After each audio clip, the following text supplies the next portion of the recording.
It's time for the evangelists to get angry.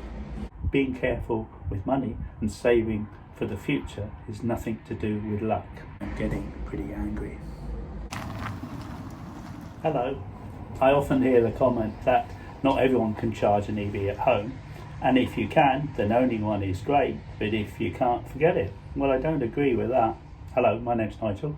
Thanks for joining me today. Hope you can subscribe and like if you haven't done so already, and if you'd like to buy Jen and I a coffee, there's a link down below. It's all appreciated. Thank you. I've owned a Tesla Model 3 and done 24,000 miles, and I enjoy correcting misinformation wherever I see it. I've broken this down to two areas: the long game, something I'll talk about in a moment, and the short game, the things that can be done to help you charge when you can't charge on your driveway at home. Now, the first 2 years I was in a flat and I was able to charge my car. So what's the problem? Why can't everyone who lives in a flat charge their EV as I did? There are grants for property owners and blocks of flats and employers where you can charge at work or charge outside a block of flats for the residents. Go to work, charge your EV, or go home and charge your car at a reasonable price. The encouragement, as well as government subsidy for blocks of flat owners, are that flats become more desirable because you can then charge your EV at home. Makes sense. Same applies to employers. Employer loyalty. Charge your EV at work at a sensible price. Councils all over the country are putting in EV charging anywhere there is electric street lighting at reasonable prices. So you could contact your council or local councillor and see what plans they have in your area, and if not, why not? If you don't have your own driveway and live in a terraced house, this is a great system where the lead goes into a gully cut into the pavement and is safer for everybody, so you then can charge your EV if you live in a terraced house. Okay, the longer game. The existing EV owners, 84% charge at home, and there are 16% who can't charge at home, and they use public chargers. So in the UK in total, 70% of people have off-street parking and 30% do not. So not everyone can charge at home. But then again, not everyone goes to the pub on a regular basis. Not everyone gambles, including doing the lottery. Not everyone smokes and vapes.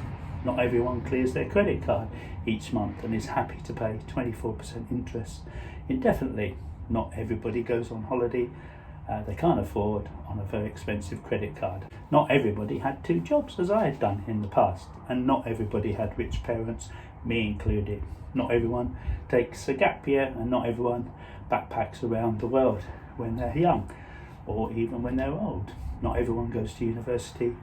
Not everybody bought their own property when they could, and many decided to pay rent for the rest of their lives. Yes, I know prices are much higher than they used to be, but then so are wages now, and it was never easy to buy a property, never ever easy. I had great parents and went to a state school, lived in a council house and a prefab, and I was lucky that he did not give me any money for a deposit. I had to earn it myself to buy a house. When I left the RAF, I was a shop manager in North London, and it was impossible to buy property in that area. I knew that buying your own property was essential, as I'd seen prices go up the previous 10 years so much, and I didn't want to keep paying rent all my life. Many people told me I should rent and not buy, but they were wrong. I think they're the parents and grandparents of people telling me not to buy an EV now. I was in the RAF, and it was even part of the culture there that officers could buy and were encouraged to buy their own property, but the airmen were encouraged not to. Senior aircraftsman, there's no way he should be owning his own property. Anyway, I saved up a deposit, something easier. We had children at the time, and we had children later, and moved to a cheaper area where I could afford a house. Many people did the same as me, bought a fixer-upper, and it can still be done today. I did that a number of times going up the property ladder. I do get annoyed when I'm told I'm lucky because I can park in my driveway, when I think about all the hours spent working for the things that I wanted in life. Everything I've done in my life has led to having a better life, and there was nothing lucky about it. Sure, I'm lucky to be fit and healthy, and that's a wonderful thing, waking up every day without any pain. Being careful with money and saving for the future is nothing to do with luck. Used prices of Teslas start around £12,000. Many are doing over 400,000 miles with 75% of battery intact. So Tesla with 100,000 miles on the clock, I have no problem with buying if I was going to buy a used one. The legacy car makers have struggled to make a good EV. They're great engineers and know about engines and gearboxes, but an EV is mostly about battery and software. Most German and Japanese car makers are a long way behind Tesla, and the Chinese brands heading this way to the UK are coming soon at very, very sensible prices, at the same price that you could buy a nice car. I've also calculated that using a Tesla supercharger is between 50 and 40% less than petrol, depending on what time of day you charge, if you can't charge at home. And of course, if you can charge at home, the savings are absolutely huge, between 1/8 and 1/4 of the cost of petrol on the nighttime rate. There's lots of rates available, and these are the times of day when people aren't using electricity. That's why the price is so cheap. Some people have told me it's subsidised and everyone else is paying, but it's not. The base price for electricity, or the cost price, is 7p a kilowatt hour, and you can pretty much get that price on a nighttime rate to charge your EV. It's very, very good value.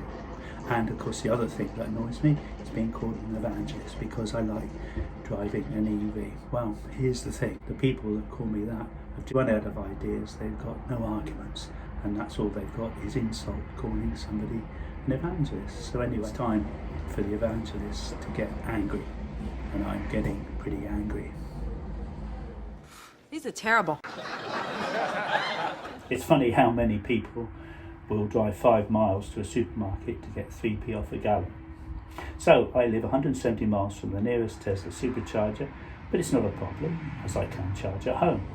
And I choose to live in a beautiful Scottish island. But if I choose to travel, the range of my car can easily make the nearest Tesla supercharger, and if not, there's plenty of other chargers on the way. Tesla is the best car I've ever owned, and the only new car I've ever owned. I've always bought used ones. But the thing I can't show you is the sheer joy of driving in Scotland, Cornwall, Portugal, Spain, Wales. It's a total delight. It's great value in the long term and an amazing car to drive. If you want to use my link, you can get £500 off a Tesla in the UK or up to £2,000 in the US. There's a link further below. If it's above your budget, I recommend you looking at a used Tesla, and you can still get some older ones with free supercharging if you're prepared to look around. So there are links down below, and also if you'd like to buy Jen and me a coffee. Anyway, thanks very much for watching. I hope you can subscribe and like. Drive safely, and I'll see you next time. Bye.